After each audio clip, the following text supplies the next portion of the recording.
I grew up in central Auckland, Ponsonby, in the 1970s, 80s, and music. My father loved music. He had been a drummer in the 60s, sort of playing shadowsy kind of surf rock. The band was short-lived, and I think their only gig, they maybe got too drunk after they set up their gear and didn't actually play that night. But there's lots of good photos of his drum kit with beer bottles resting on the floor toms and things. But you know, so he was very into music and very passionate about it. He always had a pair of drumsticks too that he'd play on all sorts of parts of the furniture, and I sort of took that on board. My mother had an old nylon string acoustic guitar that was bought for her by her mother, and she would play that, but only really when I was very tiny. So there wasn't music being made in the household, but I had a tall mono speaker that my father made, and with an old MOSFET amplifier and a record player on top, and that was in my room, and I did spend a lot of time sitting on the floor, staring into that mono speaker, listening to children's records, and lots of Swedish children's records. My mother's Swedish, and also Frank Zappa, Fleetwood Mac, Bob Marley. We had Burnin' by Bob Marley and the Wailers, and Fleetwood Mac Rumours, and that I was totally fascinated by, just the music and the words and my misunderstood lyrics of the words and what that could mean. Get up, stand up to the light. What does that mean? We'll never know. Yeah, and the drum fills and stuff. So listening to music was a big part of what I would do. Even before I was able to flip over a record, I used to wait till one side was over, and then I'd shout out to my mum, andra sidan, which means the other side, and then she'd come in and turn the record over and listen some more. So yeah, it was big. And the other thing was going to primary school and encountering music outside of that limited kind of record collection that we had, and you know, traditional lullabies and that sort of thing, which was mainly Swedish stuff. It was all Swedish stuff, but you know, going to primary school and encountering like Cook Island drumming at assembly and stuff, and that was like, whoa, this is completely different. I mean, this is not a mono speaker, this is a whole little school hall filled with the sound of these drums and these big however many gallon water plastic containers that are doing the kind of bass drum sound, and the cabin bread biscuits and stuff, and that was completely transfixing. And that's kind of the first time I remember experiencing music as music. It was like, whoa, these kids are doing that, and that's making this music, and it's happening right now. It wasn't that kind of pre-recorded thing, or it wasn't just my parents putting on records. Yeah. Never went to concerts or anything. I never went to concerts or anything as a kid. And music has primarily been for me about recorded music. I'm not a big concert goer. I don't like the sound often of live music. It adds a whole lot of reverb to every snare drum, and I can't get past that a bit. I really like listening to music recorded. But when I was small, Hattie St. John, the blues and jazz singer, lived down the road, and also we were friends, my group of friends, with Beaver's kids, and so she was a jazz and blues singer, and so I guess around that Ponsonby scene there was those kinds of people, and I would, you know, go to a gig of Hattie St. John's with her son, and we'd, you know, be bored. I remember, actually, I can't remember what gig it was, but Neil Young came and played at I would have been about 10 or 11, maybe 10, some large, at Western Springs, I think, and I just didn't regard that as music at all, unfortunately, much to my sort of horror now as a fan of Neil Young. In fact, a friend of mine and I, we threw darts at the stage while he was sitting there with his acoustic guitar singing, and now I'm like, oh God, what did I do? Yeah, but so that stuff didn't somehow connect to me. I was a real opponent of acoustic guitars when I was a kid too, maybe because my mum had that nylon string acoustic guitar. I just thought they were like, you know, not a real tool for a serious musician. You needed an instrument in a black case, as far as I was concerned. I guess from my first piano lesson I got pretty intense about music. I just decided after that piano lesson, yep, this is what I want to do. I'm going to be a musician. And I'd get sort of teased at school, oh, you want to be a musician like Mozart, which is pretty mild level teasing, really. But anyway, that's what people said. And yeah, so what I did is I set up around the piano kind of like a tool shed. I got all my toys that were vaguely musical instruments, like a little toy xylophone, and I put nails up on the wall behind the piano and traced around a line around the xylophone. It's like that's where the xylophone tool goes, and this is where, you know, that bamboo flute goes. And so I kind of built, well, kind of what you see around you, but as a 10-year-old after my first piano lesson. And among those tools and toys and things that I accumulated as part of my music doing was an old reel-to-reel tape recorder that had been sort of, you know, made redundant through technology, and also an old cassette dictaphone that my mum had used for work as a translator. So it had a weird microphone with a curly lead that you could speak into and stuff. And so I used to record stuff using various musical instruments, the xylophone and the piano and what have you, and then kind of bounce between the dictaphone and then the quarter-inch player. So that was, again, when I was 10, 11. I got pretty into it, but I was just playing, you know what I mean? It was just exactly like playing at being a spy or a geologist or whatever other little obsessions I had, you know, when I was young. Yeah, I was just fooling around, and thank goodness YouTube didn't exist in those days, so I didn't then post it to YouTube for it to, you know, be out in the world for all eternity. All that embarrassing stuff is gone in a skip somewhere with that old reel-to-reel tape recorder. Coming to play with other people was a difficult process, partly because I was so into music and had no idea about what I was doing.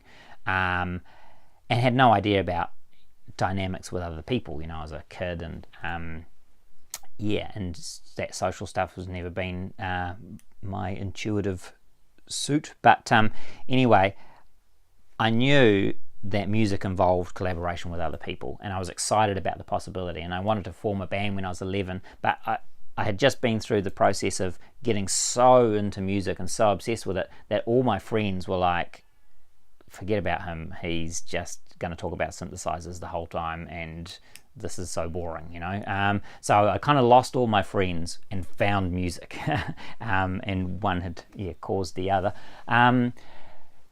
So then I had to kind of reach out and find people who might want to do music with me. So I asked around at intermediate school about who played music, and I heard that Nick Atkinson wanted to play the saxophone, but he didn't have one, so he was just interested in whether I had a saxophone sound on my synthesizer because he was into saxophones. So that conversation sort of died.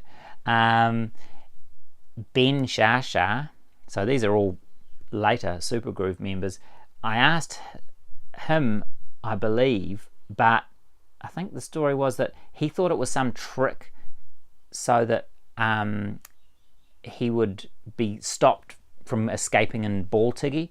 We were playing Brandy, and he thought it was like someone had sent me to ask if he played an instrument so that while he stood still, he would be hit with the ball. So it was all a complete flop, basically, trying to reach out at that age to form a band.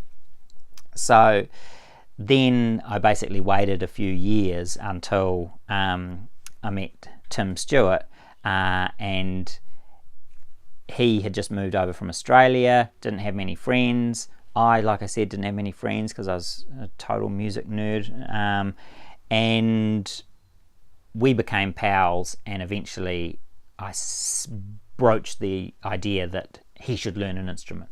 And so initially it was like, you and your sister should choose instruments, and then we'll go busking in Europe.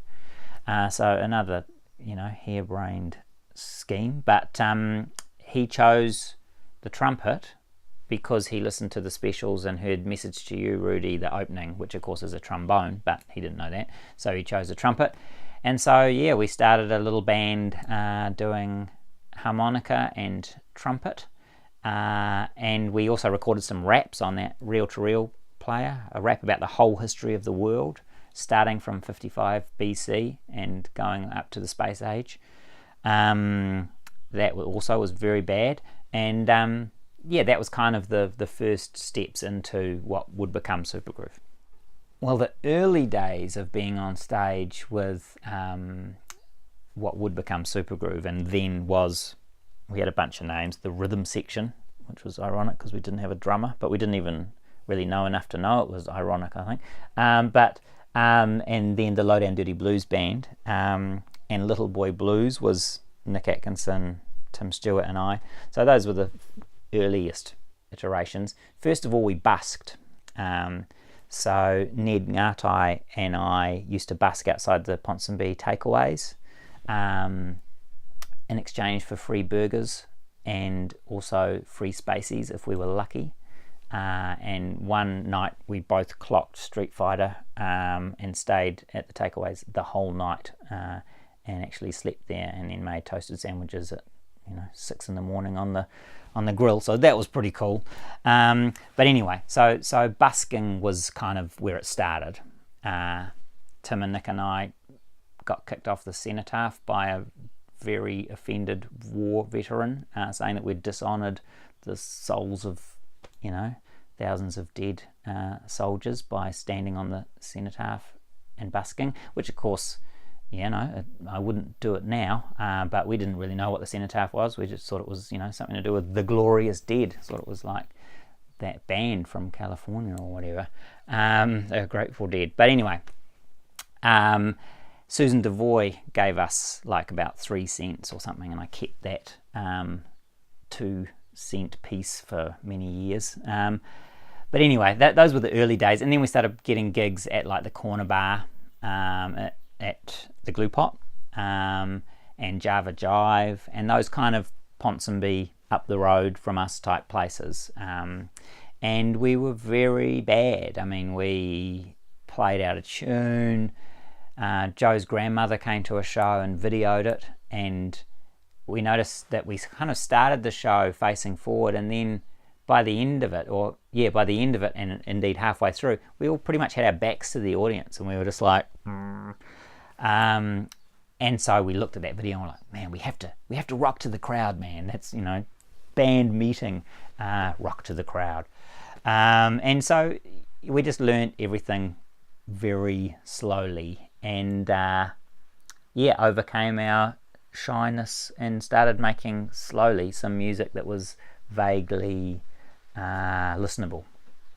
Well, to start with, we were doing covers, because growing up in Ponsonby in the 80s, that's what other musicians did. That's what we saw Beaver doing and Hattie doing, and these other sorts of bands. They did kind of standards. And also people gave us advice. That's where the money is. You got to play covers. All that sort of thing. I mean, we got lots of what turned out to be bad advice from well-intended people within the music industry, but we followed every bit of bad advice we ever got. So we started doing covers, but then I guess when you're in a band, there's a certain number of people, and it's a bit like a Venn diagram. There's a place where all their musical interests and tastes converge. So we're all into separate things, but there are these things that we all share as passions. And so with a 7-piece, that's a lot of divergent interests and a very narrow point of convergence. And the point of convergence was not blues covers.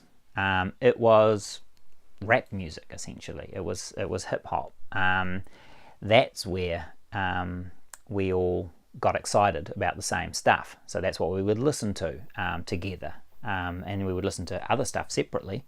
There were little factions within Supergroove of, Tim and Joe would get together and listen to folk music. And I was like, folk music?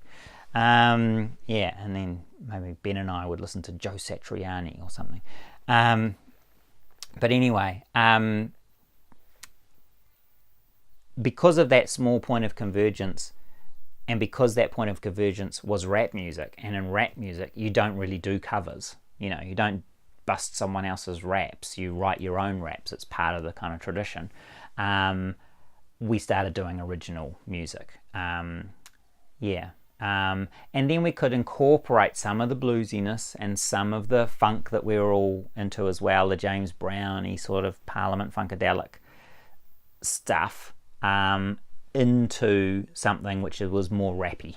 And that started the originals, and that's when we changed our name to Supergroove, and that was on New Year's Eve 89 to 90. And we were very concerned that we were going to lose our audience. Again, that advice coming from the outside is like, well, first you have to think about whether you have an audience, really, before you worry about these things. It proved not to be that much of a problem, losing our audience. Then we started on our sort of funk path.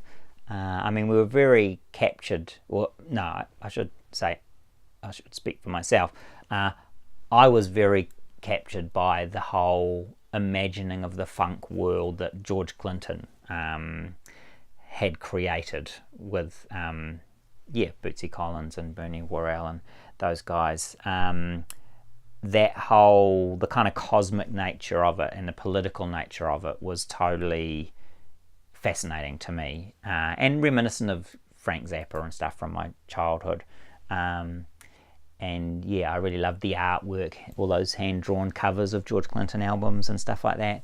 And so that meant our original music sort of took this path of being way more out there, I guess, than it was when we were doing blues, which felt much more conservative, partly because the blues covers scene in central Auckland, it's quite well defined, and what you did and how you did it and what was good and what was bad, and the whole concept of funk sort of freed that up. It's just like, do whatever, as long as it's funky.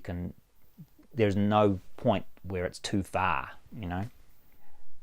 I just wanted to be doing music all the time and didn't care about anything else, and I had totally taken on board, unanalyzed, whatever kind of cultural norms governed the process of a life spent making music.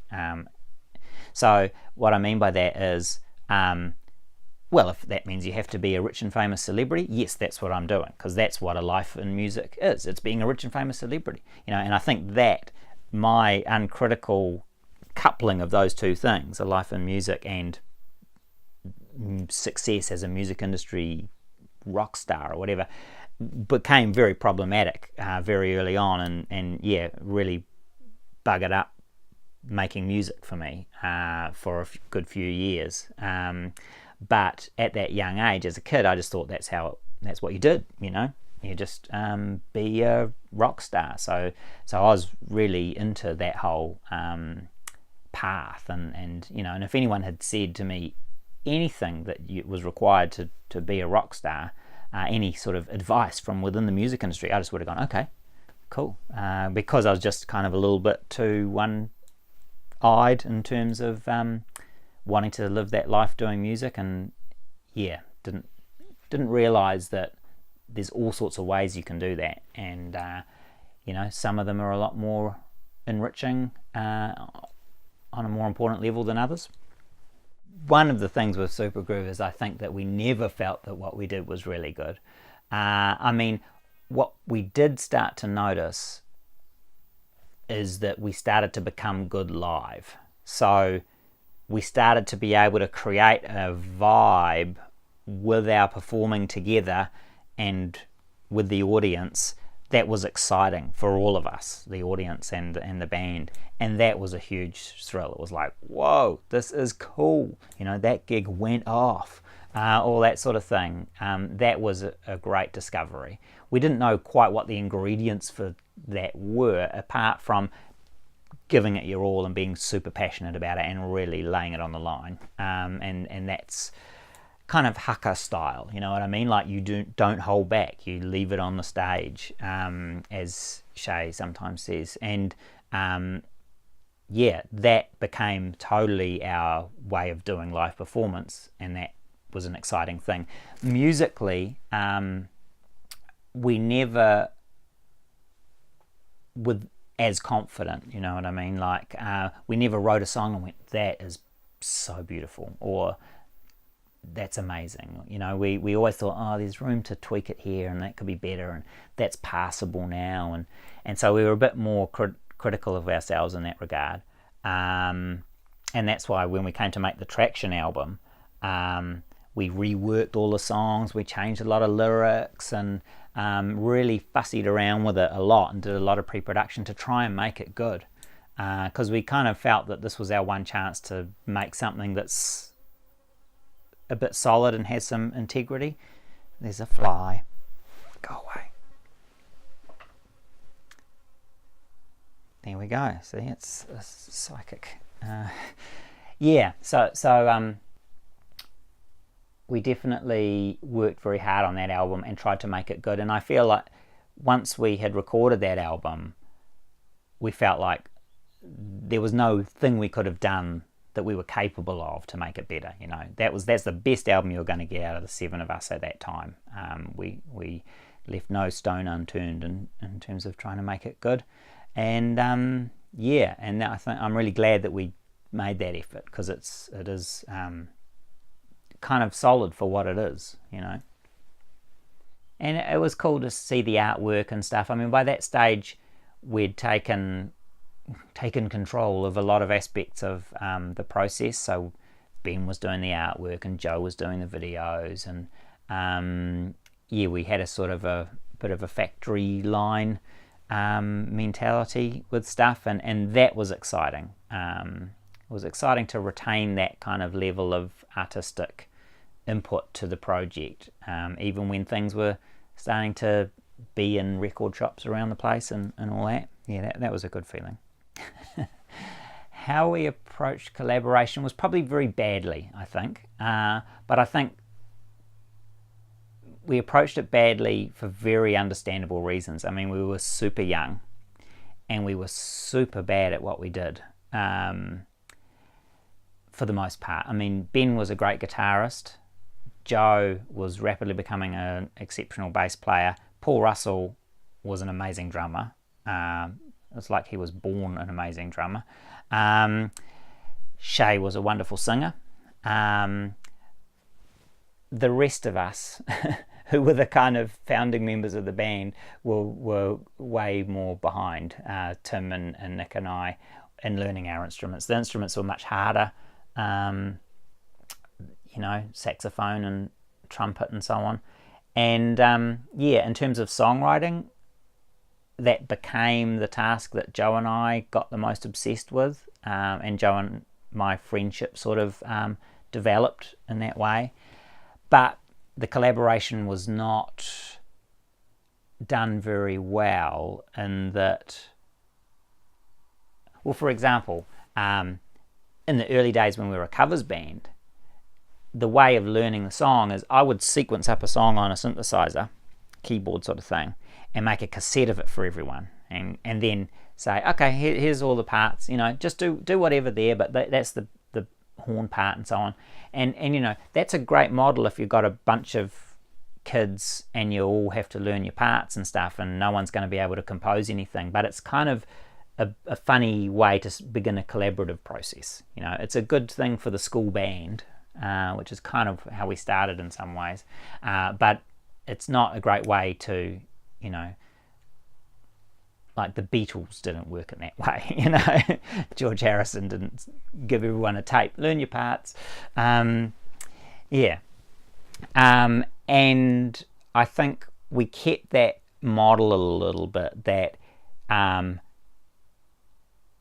other people had to be managed into playing the right thing, and I think that was a terrible way to look at it.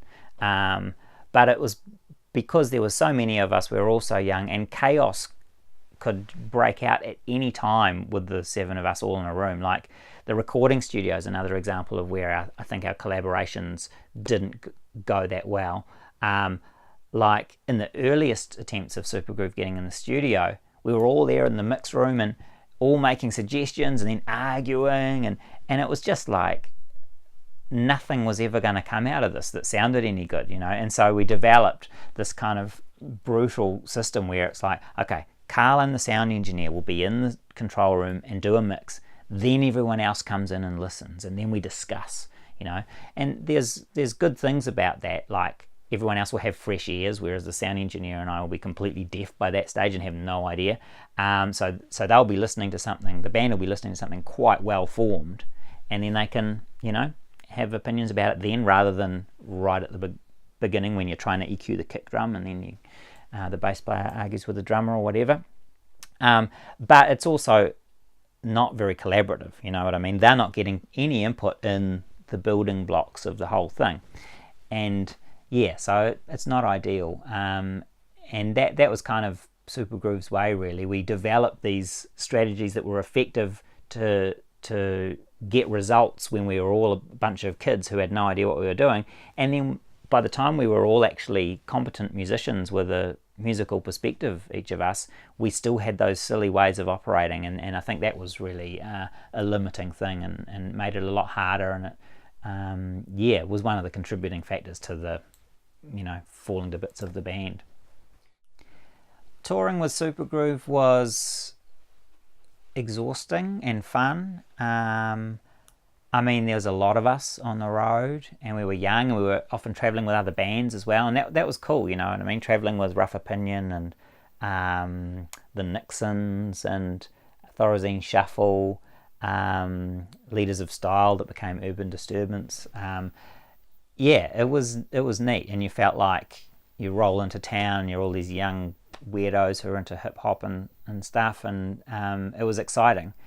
And of course, towns didn't communicate constantly between one another. You know, we arrive in Dunedin, and they hadn't really had a band like us playing that sort of music with this rapidy rap style down there yet. They were all doing this much more kind of alternative guitar-y, slightly post-jangly Dunedin sound stuff, and we were as excited about that, you know. So we heard bands like Monkey Cramp and stuff. Too Many Daves, I think, was another one, and we were like, wow, this is cool, this is crazy. And they saw the way we danced or whatever on stage, and they're like, whoa, what's up with this? And so, you know, the difference between Auckland and Dunedin in 1992 was vast, whereas now, I don't know if it's quite the same with, you know, social media and so on.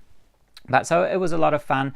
We said yes to everything. I mean, we were doing sometimes 4 gigs a day. We would do a school at lunchtime in the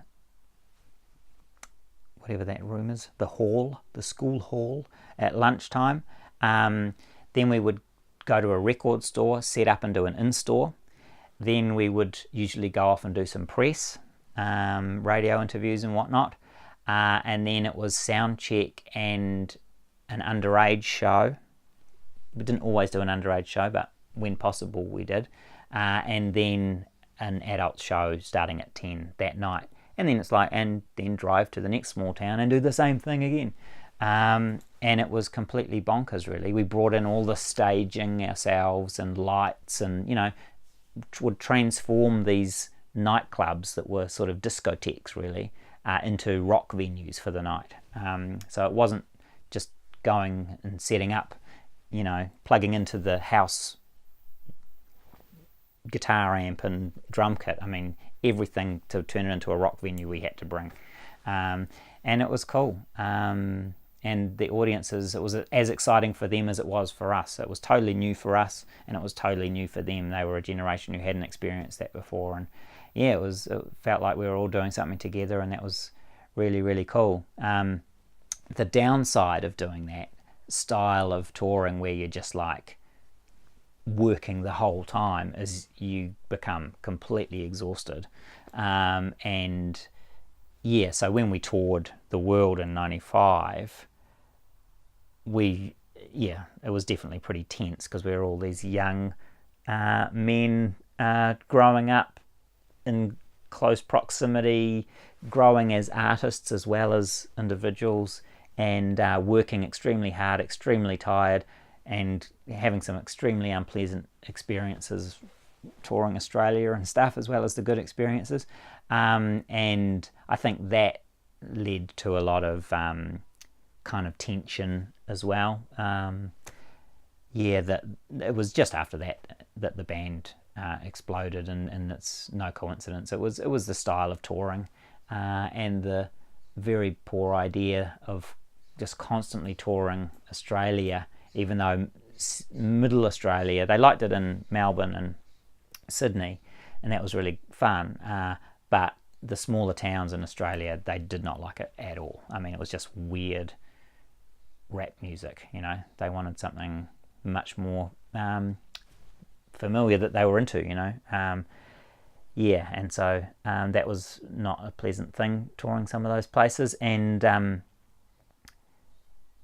there was a terrible decision of, like, in the middle of the European tour, rather than pay for our airfares to go home to New Zealand during the sort of 2 weeks of the summer period when everyone stops doing anything in Europe, that would be too expensive. Just stay in England, and we'll rent this farmhouse for you called Stanbridge, where bands go.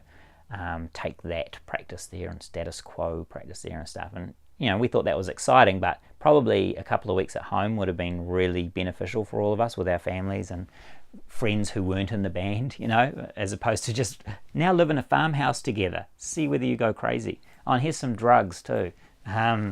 Good luck, write your next album.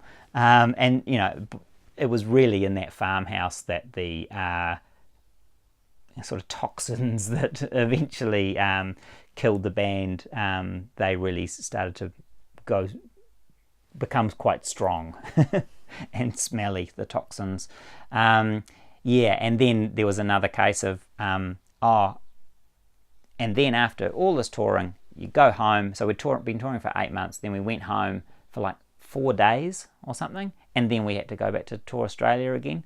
And that Australian tour, it was over, it was, people were travelling separately, it was hurt feelings, it was so bad. And I remember standing in a hallway of some venue and seeing Ben curled up on the floor, saying, can't we just play and get it over with and get out of here? And every time, because I'd sort of formed the band in those earliest days, every time someone expressed some sort of discontent with what was happening on a tour or with a record or anything, I just took it completely personally. And I didn't know that was what was happening at the time, but I just felt so defensive and so hurt whenever I could see everyone was having a bad time. And on that last Australian tour, that was all I was seeing. It was just like, this is a nightmare. Everyone hates this. I hate this. And we have to do something insane to deal with this pain and this kind of personal failure. And and that's when people started getting fired in desperate attempts to try and stitch things back together, or to kind of push away the hurt. It's like, I'll dump you first before you dump me, because all that sort of thing. And that was awful. And we all feel terrible about it. And it's been a wonderful thing that in the last 10 years we've all become friends again and sort of gotten over that pain of how we bungled all that interpersonal, the human dimension of the music collaboration. And it's yet another example of Supergroove's failure to collaborate really in an effective way. We just didn't realize that making music with people, it's the people that matter, Without the relationships, you got nothing, You got a hi-hat part or something. And so ever since that time, any musical collaboration I've done, it's the people. It's about the people and the music, and that's it. It's not about the industry. It's not about success. It's not about perceptions from the public. It's not about the critics.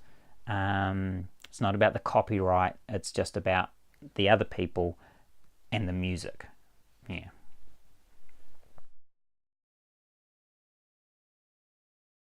Post Supergroove, I had kind of lost everything that my whole world had been devoted to. So I left Supergroove when we were at a sound check at what was meant to be the first gig of another Australian tour. And it was a gig just for the record company. And I was starting to get pretty critical of the whole role of record companies by that time, and I just went, I'm not going to play for these people, and I'm going home. And I spent my per diems on an expensive second-hand book as well, so I didn't have any money for food, and I thought, hell, I'm going home. And yeah, so Supergroove was over for me, and pretty rapidly after that it was over for everyone else, and I just didn't know what to do with myself. So I went to Sweden with my now wife to visit my mum and to stay with her for a bit. And it was during that process of just sort of detoxing from Supergroove and reading books and being in Stockholm and stuff that I thought, oh, maybe university is something I should give a go. Because I'd been getting into reading philosophy and psychology and, just sort of conceptual, buzzy stuff, but being on tour. I'd never been interested in books before being on tour, and it just became a part of a way to kill time. And when I tried to talk about philosophy and stuff on tours to, record company people and stuff, it was not acceptable. It's like, stick to music, Karl, and the Lord knows what stupid stuff I was saying too. But what I did find really interesting touring was going and playing in university towns and speaking with students, and I started noticing, that's a good conversation. And then talking to most of these people at the record company, they just want me to be a rock star. They want me to, get pissed and whatever. Yeah. And I felt this tension. And so once Supergroove exploded, I thought, I'm going to go to university, because that's where you're allowed to have those buzzy conversations about stuff. And the music industry, in my experience of it, they didn't want to hear it. So yeah, so I thought I'd give that a try, and it was a huge change from being a little touring musician, standing in queues all day to go get your ID for the blah blah, and sign up for this paper and ask permission to get accepted into that paper. And I mean, the levels of bureaucracy and stuff, and yeah, kind of Kafkaesque queues and requirements and forms. That in itself was an enormously good experience for me, because I hadn't done any of that stuff, being just a touring musician. And then the actual content of the courses themselves, I just loved it. I just loved philosophy and reading all the literature, and the university library, it's so quiet and everyone's like doing their work, and there's all this amazing information in there. And so after the music industry, I just thought that was fantastic. You get to pursue your own interests. No one's saying, hey, I don't know if writing an essay on that is going to sell many units in South Africa. It's just not about that. You just write it because you think it's interesting, and everyone thinks that's good enough. So I loved that, and I started getting good marks after I got the hang of it, and then started getting the odd little prize of a book voucher or whatever, and then scholarships. And so I went on and did my master's with a scholarship And eventually the next sort of step, if I wanted to continue, was try and get into a university and get a scholarship to do a PhD, because there's these, very clear sequence of events with university. You've done this, now you do that. And so if you want to stay, you just got to go on that conveyor belt. And so I applied and got a Commonwealth scholarship to go to Cambridge University and do my PhD there, which was amazing thing to happen, because I never finished high school or anything. I was never academically inclined. I was just into music. And so that was huge. But then I suppose the experience of being at this very fancy university where these academics are coming from all over the world and having these super high level conferences, and you're finally meeting all the people who wrote the books that you have been working off and stuff, that was a little bit of a disillusioning process, as well as a incredibly enriching one. Meeting your heroes can often be disillusioning, and especially when it's philosophy. I sort of felt like we could be doing any subject in a way. We're meant to be philosophers. We should be like crazy or something. And also at the same time, it was depressing living over there in a small town. My wife got sick. My daughter was having a lot of challenges intersecting with mainstream schooling, and received her diagnosis of autism over there, and that had a lot of challenges associated, just practical challenges in terms of child rearing.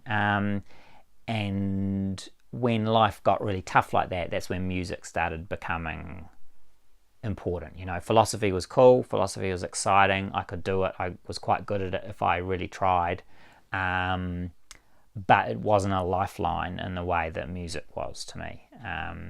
And so I started to take whatever money that we had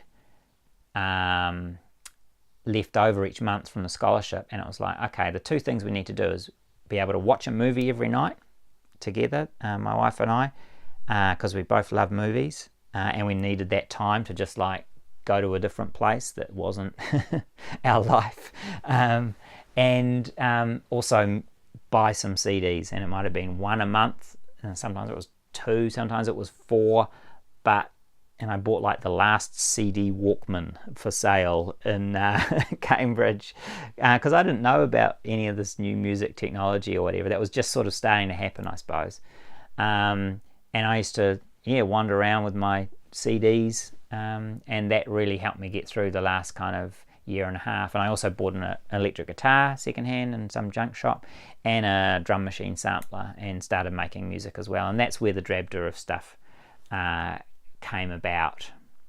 It was just a kind of a pressure release valve for depression and frustration and living in England away from all of our support network and that sort of thing. And it was very effective, and eventually that experience of getting back into music kind of propelled me out of academia completely, and back into music.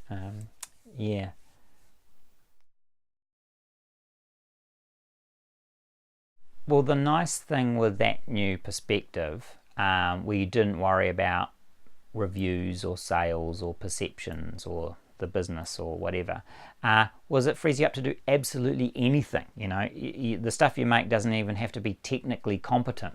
And so for me, with the Drab Durifs, it was just completely throwing out the rule book in terms of how we did everything. So people would say, oh, you can't do EPs. EPs don't really sell. They don't get reviews, EPs. Reviewers review albums, and so that's how people will know what you do and blah, blah, blah. And people don't really want to stock EPs. And so we were like, okay, fuck it. We'll only do EPs. And don't want to do 10-inch vinyl or whatever it is. I mean, we just did everything however we thought was fun and exciting, and then a few years later people were saying, people don't do albums anymore. You know, a lot of bands, they just do EPs, and it's like, oh, really? So all of that kind of wisdom is just kind of after the fact, really. It's a bit like musical theory. You know, we can look at what Bach did and explain it in all these different ways, but maybe to a certain extent Bach was just following, you know, his own musical perspectives. That might be totally false. According to some people, Bach was doing exactly the opposite and writing completely theoretically. But anyway, that's not how I do things, and yeah, that freed up the Drab Durifs to do. I love comparing the Drab Durifs to Bach. That's the most nonsensical thing I've ever said. Yeah, but the rule book gets thrown out. There's nothing you should be doing other than whatever the hell you want to with your music. So that's a really, really empowering thing.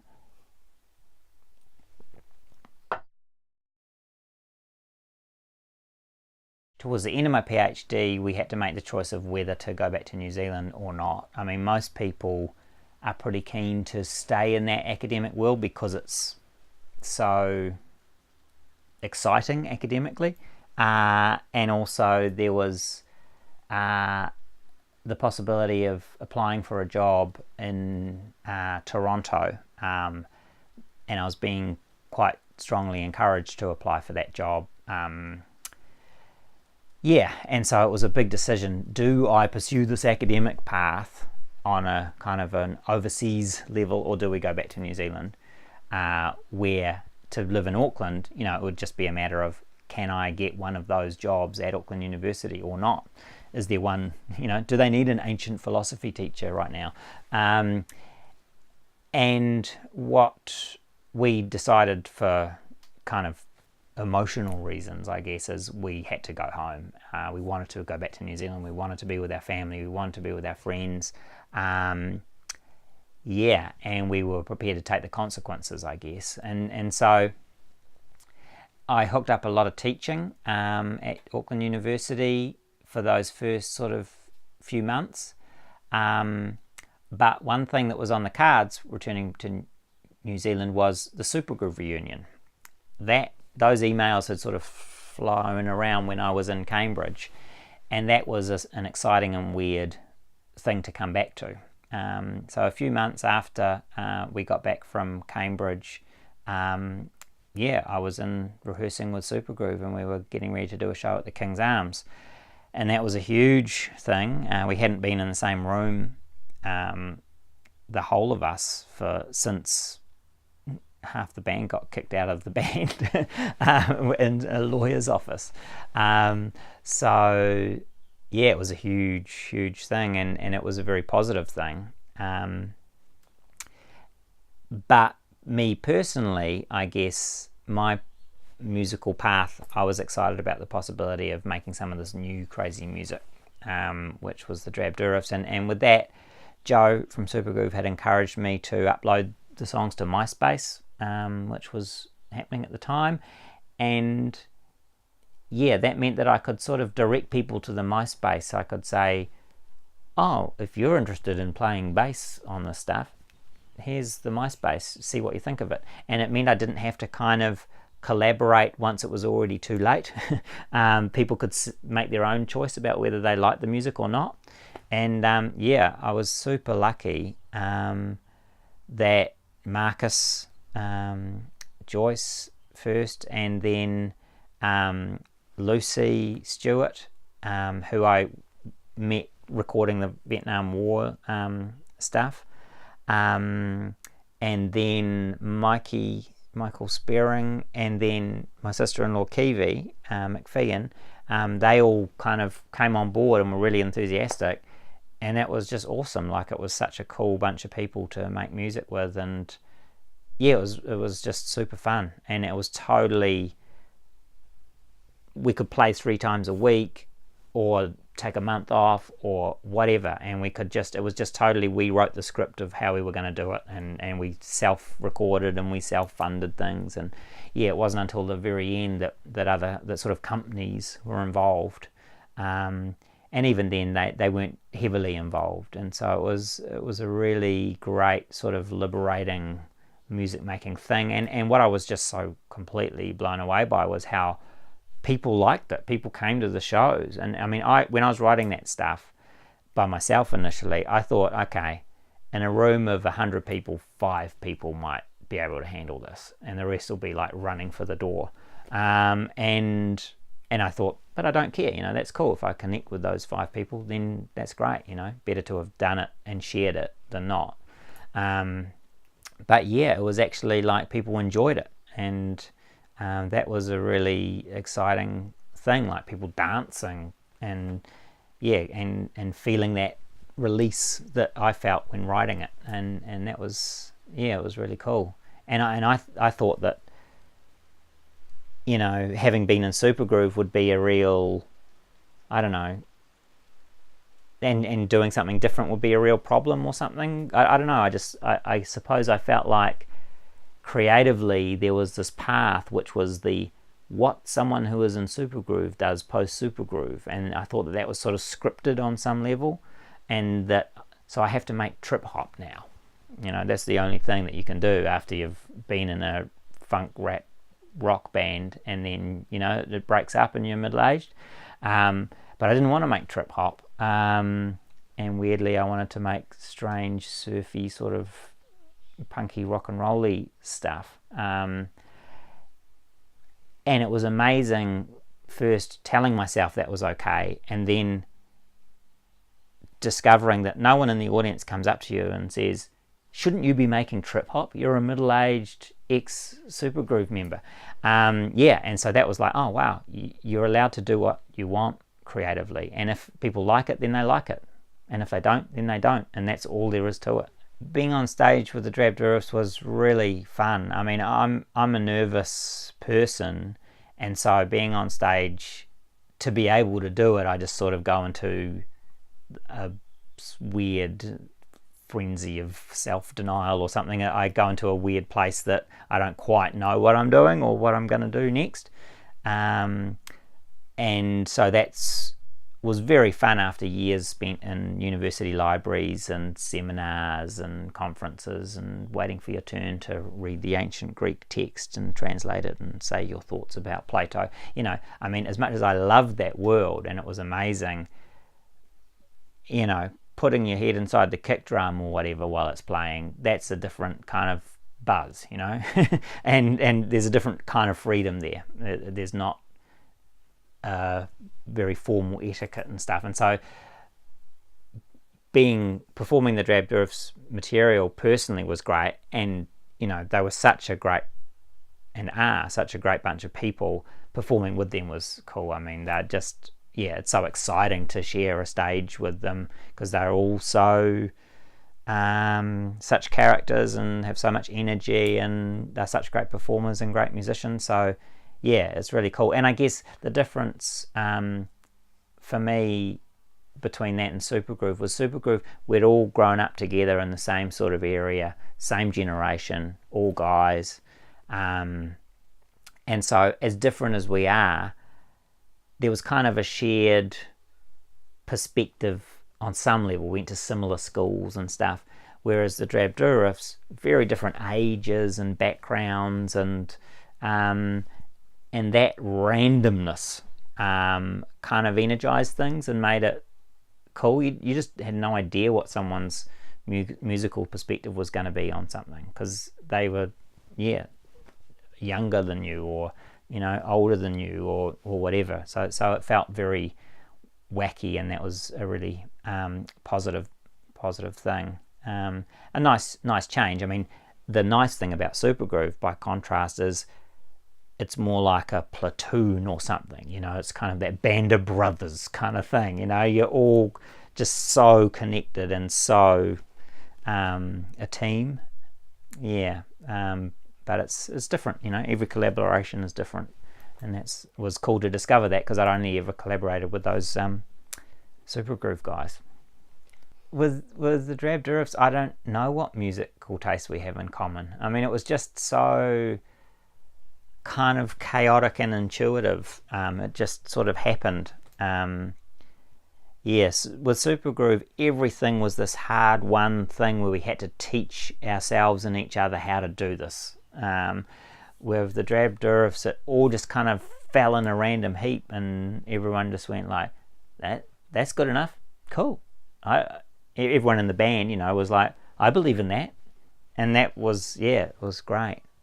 I wasn't even sure if it was music half the time, but it was. But it was just very natural. Didn't have to think about it. It was cool. Holding those drab durifs creations in my hands was super exciting. And I think it was because we'd just done it from scratch ourselves, you know what I mean? As certainly that first 10-inch, we paid for it ourselves. I had to take a 10-inch record cover down to the pressing plant, and sort of we pulled it to bits so that they could make a cutter for a 10-inch album cover, because I'd never made 10-inch album covers before. So it was really hands-on in that way. I had to look up where you get 3D glasses from and order some online and all this sort of thing. So it was incredibly satisfying to have those 10 inches arrive. But it was the same with the CDs. That's the funny thing, is the first Drab Durif CD that we got pressed, and the ink didn't dry properly on the covers, and so it was all a bit smudgy and weird. You could sort of scrape it off with your nail. Because it was just us doing it, it made it so much more satisfying. And I think that was one thing I learned comparing that process with the Supergroove process. The Supergroove process, yes, we'd done the videos, yes, we'd done the artwork, but to get into the studio, we had to have this massive big record company funding the whole thing, and that just took some of the fun out of it. They are involved, and they're rightfully involved because they're paying for this thing. But the more they were involved, the less fun it was. And so the Drab Durifs, whenever we made something, basically it was just us making it, and that made it much more fun. And that was the fun time with Supergroove too, was those early days of doing shows around Auckland and tours around New Zealand. And the more professional it got, the less interesting and fun it got. So Drab Durifs was about sort of preserving that fun stage for as long as possible, and I feel that we managed to do that for as long as possible. Heart Attack Alley came about around the time of Supergroove's first reunion shows, and I remember after one of those shows I got dropped off at Crystal Gallagher's house because she liked playing blues on acoustic guitar, and she wanted to play with a harmonica player. And it was Lubin, my brother-in-law, who's a singer from the Vietnam War. He was friends with Crystal and sort of put it together. He said, "Oh, Karl, meet Crystal. Crystal, meet Karl." The first time we were sort of jamming together on her front steps, she was so shy she didn't even take her sunglasses off, and I was super shy, just sort of hiding behind my harmonica. But we just did that once a week for a few weeks, and other people would join in and jam along sometimes, and eventually we had a bunch of songs we could do, and eventually we started wanting to have some singing in there, and Kiwi was one of the people who would come along when we were having a jam session, and she ended up singing the songs, and that's when it kind of went bam, this is a thing. And then Crystal got an electric guitar instead of an acoustic, and then it really kind of next leveled in a way. And it became some good music. Well, the songwriting of Heart Attack Alley is basically Crystal and Kiwi, and then I would come up with some harmonica stuff to go along with it. And so I was very much harmonica player, and that was fun for me because harmonica is not an instrument that I had before then gotten to really just play all the time, do a tour where you only play harmonica, and just be harmonica guy. And so that was really fun because harmonica is probably the instrument that I'm best at And yeah, and then we played support for Beatman when he came, and he really liked it. And so Beatman and Delaney Davidson, they were doing a tour together, and we supported them. And Beatman really liked it, and Beatman runs Voodoo Rhythm Records, and he said, do you want to put out a record? And we were like, yeah, absolutely. And then we saved up for about a year to go over to Switzerland and meet him, and then go to northern Italy and record the album Living in Hell, and then did 2 tours of Europe in 2012, and it was great. But again, touring is a tough thing on bands, and eventually it killed Heart Attack Alley. Sometimes I say that God hates bands, that's why he invented touring. And yeah, it proved too much for us as a threefold unit of music making. But I'm really pleased that we got to make that record, and going to Europe those times was absolutely cool, a big experience for all of us, I think.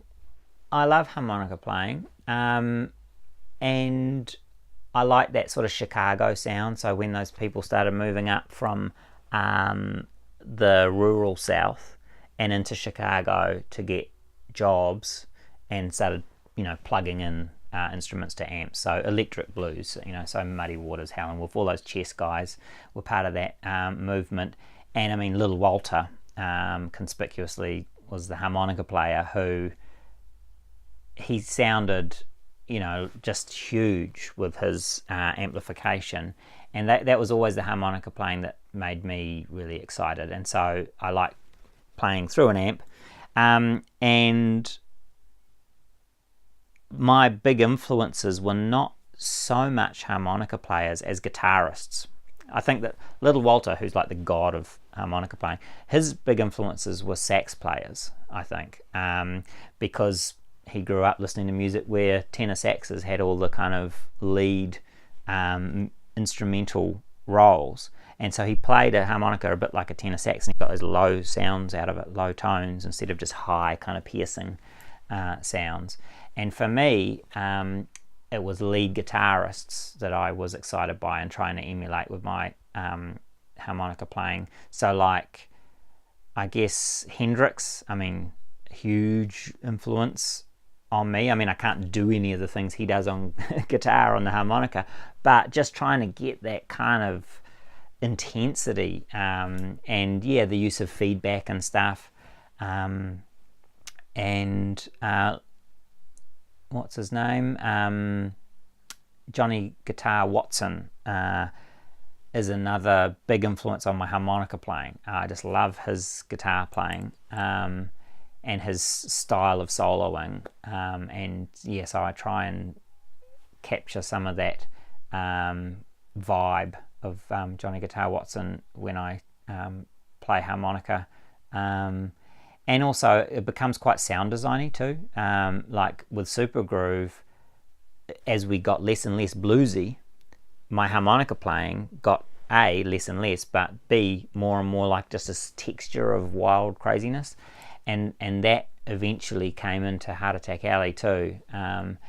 The more we played with Heart Attack Alley, the less technical my harmonica playing became. When Crystal and I were first jamming, it was really noodly and intricate and skillful, but by the time we were touring, it was raw as, and really kind of visceral and emotive and out of tune, and like, oh, is that harmonica playing? I don't know anymore. And that kind of spoke to the whole approach with the music and Heart Attack Alley, for me, with Kiwi's singing, like she's screaming her head off, and it's like pain, and it's, yeah, it was a powerful kind of band. Queen Neptune came about because Heart Attack Alley had broken up, and Kiwi and I still wanted to do some music, but obviously we didn't want to just kind of try and reconstruct Heart Attack Alley, because that had gone south, so as bands do, with hurt feelings and confusion and all the rest of it.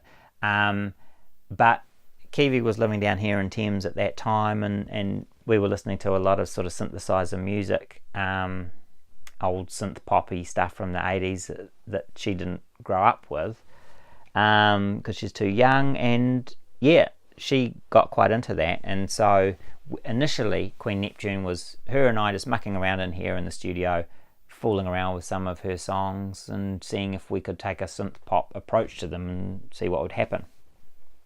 We hit a snag when we tried to work out whether we could play any of this stuff live. We got a gig offer and it was all in the laptop, and we thought, well, we don't really want to have a laptop on stage, and what will I be doing? And so then it kind of dried up. We kind of didn't know what to do with it. And then early 2016, we started, the two of us, jamming with Andrew Halford from Mothers of Darkness, and that was really fun and very fruitful musically. And we started doing a few, or sort of fooling around with some Queen Neptune songs, and it meant that we had a few more keyboards to actually be playing live, and then it was like the penny dropped, and it's like, oh, we could do Queen Neptune songs with this setup. And yeah, we also booked a show for that 3-piece, but then Andrew life sort of intervened and he couldn't do the show, but Kiwi was still keen to try and do some sort of performance at the show, so her and I quickly got those Queen Neptune songs together and played the show, and that was literally the start of it. Yeah, it just has sort of proved really fun and great for me as a keyboard player to finally be able to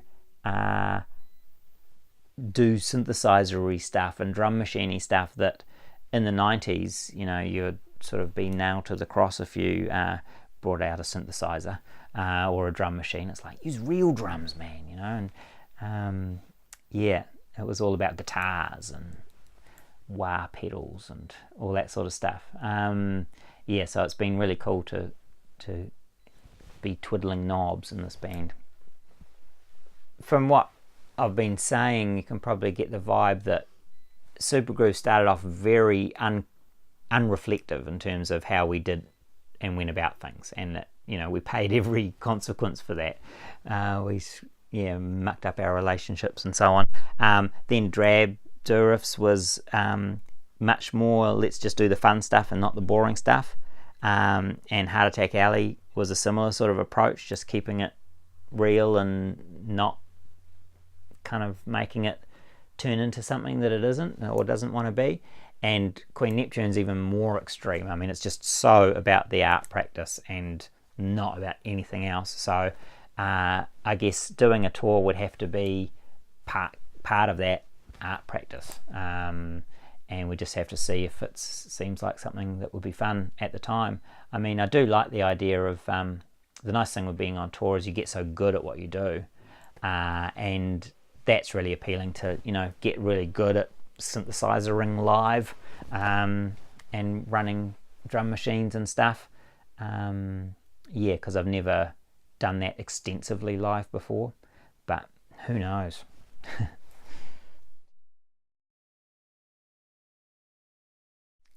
Composing for screen is something I always wanted to do from when I first got my first synthesizer. I mean, so I did piano lessons, got obsessed with synthesizers as any 10-year-old in 1984 doing piano lessons would. And yeah, I used to collect the synthesizer pamphlets in a ring binder. Go to the music shop every day after school and get the new synthesizer pamphlet and punch the hole in and put them in my ring binder and read about their MIDI specifications and things.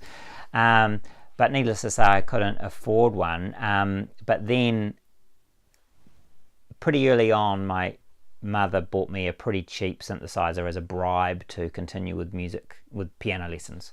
because it was just practicing I didn't like. I loved music, but I did not like practicing those scales and things. So anyway, as soon as I had that synthesizer, I thought, well, I'm all set. I can do film soundtracks.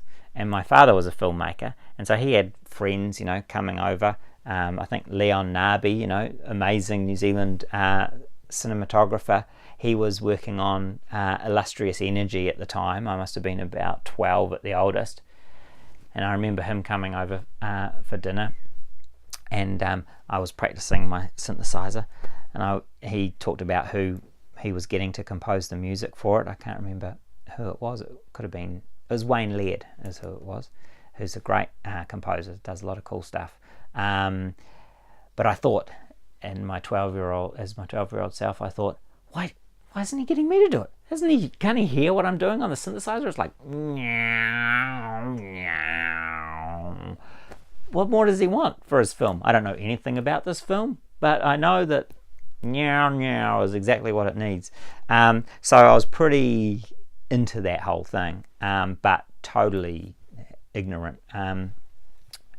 And anyway, when I was 16, my uncle, who was working at an ad agency at the time, got me to do a jingle for cat food. And so I had to go up to the music shop that I worked in and would vacuum in the weekends and borrow a sequencer off them and learn how to use this sequencer and sequence up something for this cat food thing. And I really was passionate about doing that stuff, but I didn't know much about movies, and I didn't know much about storytelling, and I was very ill-equipped for the whole thing. But gradually I got into doing documentaries, because my father had made documentaries. I became someone who people knew they could get some cheap music from. People within the industry, it's like, oh, we'll give you $800 if you make 40 minutes worth of music. And that's how I learnt how to do it. And then when I was a little bit older, when I left home, I lived with my now wife and a flatmate, and they were total movie nerds. And Joe from Supergroove, who's a director, is a total movie nerd, and they kind of taught me about movies, and we just watched 3 films a day for months and months and months and months, and going through every cool film ever, from silent movies, and that's how I got the bug, really, of loving films. And yeah, that combination of knowing that I wanted to do music, and knowing that I wanted to watch films all the time, and then coupled with my university education, which sort of made me a bit more able to communicate about stories and narratives and ideas and stuff. That sort of set me up quite well for doing it. And since I got back from England, that's been how I've been making my living. And I'm very passionate about it. I watch films all the time, and I buy movie soundtracks, and I'm a super nerd when it comes to all that stuff. It's a very good job for me. I really enjoy the fact that filmmaking is so collaborative. It means that every project's different, and it's not about what do I want to say, what's my next album going to be. It's not all, there's no ego in it at all. It's just, how can I help with this musical challenge? What kind of music do you think would be good? Here's what I think might be good. And it's totally just getting on board and being one of the people that joins in, and I really enjoy that about it. It means that every project sounds completely different musically. Every project also has a different approach to the use of music. Some might be, we're just going to have 5 cues, and it's just these drones that come in as like curtains between acts. And others, it might be there's wall-to-wall music, and it's totally literal, and it's, if someone's running, it's and if they're crying, it's and I love that about it. And it's just such a special thing to be allowed to make music along with these pictures, which has got these actors reading scripts that they you know, these scripts have been worked on for months and years. These actors are putting everything into it. There's costumes, there's makeup, there's lights, there's cinematography, there's art department, there's all of this. And I get to make some music that plays at the same time. And that is an amazing privilege, I think, to be able to add to that experience in that way. Yeah, I really think it's enormously great. Music had taken on a new role when I rediscovered it later in life. So when I discovered it as a 10-year-old, it was just, this is exciting. I just relate to this. I don't know why. I just want to do it all the time. Then by the time I was 20, music was this thing tangled up with hurt feelings and angry bandmates and, you know, regretted decisions and record companies and lawyers and owing lawyers thousands of dollars and owing accountants thousands of dollars and copyrights and all this stuff. And so I thought when I went off to university, music, I did that sucked. You know, I thought I wanted to do music. Music is a nightmare, is what I genuinely thought. I didn't even listen to music for about 3 years at all. I just didn't want anything to do with it.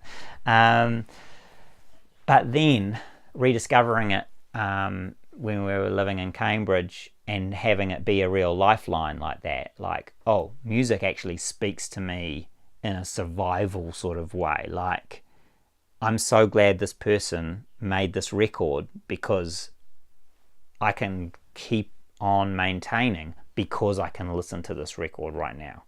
And that made me really appreciate just music as this thing where someone just takes the time and records those songs or writes those songs or comes up with those chords or whatever it is, and then they commit it into a form that other people can enjoy. And that is what the process is about. It's not about record companies and sales and success and the press, and that's not an important part of it, is how I came to see it. It's about people making music because they kind of have to, and sharing it because they want to or because they're good-natured, and then us listening to it and enjoying it. And so that was my new perspective on music, I guess, is that that's what music is about. It's not about anything else than that, and I've really kept that perspective ever since, and it's been a really beneficial process for me, being able to distinguish between the music industry and making music as a human activity, and even recording it and listening to it as a human activity. And that stuff I'm totally committed to. With the music industry, I don't care what happens to it, you know. And that was a big change from when I was young and believing every truism to do with the music business that was, you know, given to me.